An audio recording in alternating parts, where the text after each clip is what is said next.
আসসালামু আলাইকুম বন্ধুরা, আশা করি সবাই ভালো আছেন।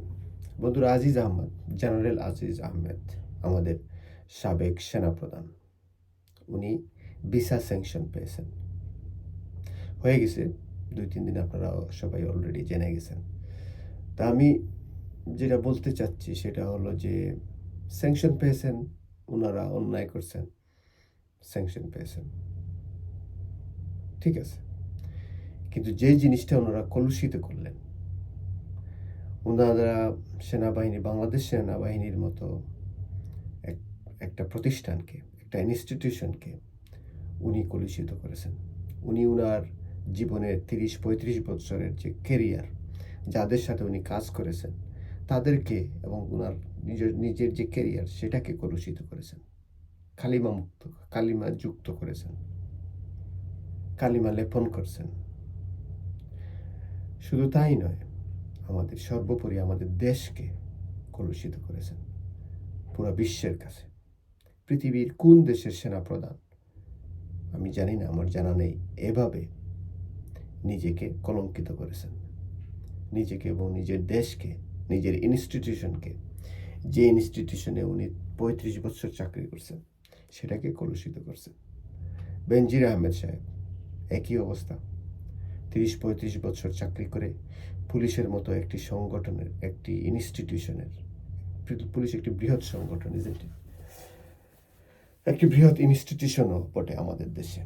তো এরকম একটি সংগঠনের চিফ হয়ে, আইজিপি হয়ে, ওনার যে দুর্নীতির যে ফিলিস্তি, দুর্নীতির যে পরিমাণ, অনিয়মের যে পরিমাণ, তা সত্যি বোধগম্যের বাইরে, ধারণার বাইরে আমাদের মতো সাধারণ মানুষের।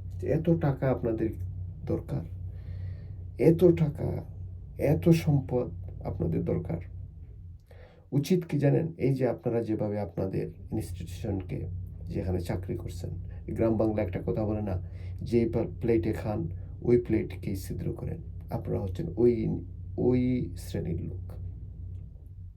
এত পড়াশোনা করছেন, নিজেকে এত ট্যালেন্ট, এত স্মার্ট বানিয়েছেন, এরকম একটা পজিশনে গেছেন, তারপরে নিজেকে কি করলেন?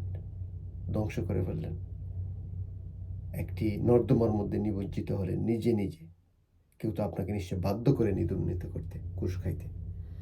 আপনারা যতই বলেন আপনারা অন্যায় করেন নাই, অনিয়ম করেন নাই, এক হাতে তো তালি বাজে না।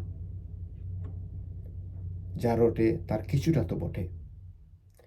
আমার দুঃখ হচ্ছে এইখানে যে আপনাদের মতো শিক্ষিত লোক, আমাদের দেশের শিক্ষিত লোকের মধ্যে আপনারা তো পড়েন, এরকম একটা পজিশনে যে আপনাদের ন্যূনতম মন কাঁপলো না, দিল কাঁপলো না, একটুও প্রকম্পিত হলো না যে এরকম পরিমাণের, এই পরিমাণের দুর্নীতি করতে, যেটা কিনা ওয়ার্ল্ড ওয়াইড বিস্তৃত হয়ে গেছে, মানুষ জেনে গেছে। আপনারা সেই কথাটা আবার বলতে চাই, আপনারা শুধু আপনাদের নিজেদেরকে কলুষিত করেন নাই, দেশকে কলুষিত করছেন। উচিত কি জানেন? আপনাদের সন্তানদের উচিত আপনাদেরকে বর্জন করা। শুধু ইউএসএ আপনাদেরকে ভিসা রেস্ট্রিকশন দিচ্ছে তা না, আপনার সন্তানদের উচিত আপনাদেরকে রেস্ট্রিকশন দেওয়া। আপনার পিতামাতা যদি বেঁচে থাকে তাদের উচিত, আপনার ভাই বোন যদি বেঁচে থাকে তাদের উচিত আপনাদেরকে বর্জন করা। আপনারা এই পরিমাণের বাজে শ্রেণীর লোকে পরিণত হয়েছেন। দেখেন বন্ধুরা, শুধু একটা কথা বলি, সেটা হচ্ছে যে এই সকল পজিশনে আগামীতে যারা আসবেন, আপনাদের উচিত সতর্ক হওয়া। আপনারা যখন ক্ষমতা পেয়ে যান, পজিশনে চলে আসেন, তখন মনে করেন যে যা করবেন তাই ঠিক আছে।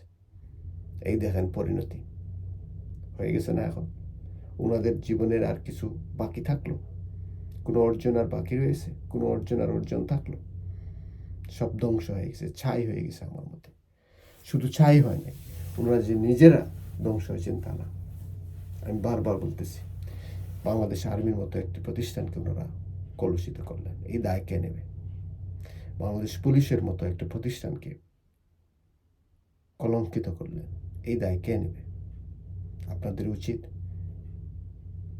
মিডিয়ার সামনে এসে জাতির কাছে ক্ষমা চাওয়া, জাতির কাছে ক্ষমা চাওয়া, হাত জোড় করে এবং নির্দ্বিধায়, কোনো রকমের কন্ডিশন ছাড়া এই কাজ আপনাদের করা উচিত এবং অতি সত্বর করা উচিত।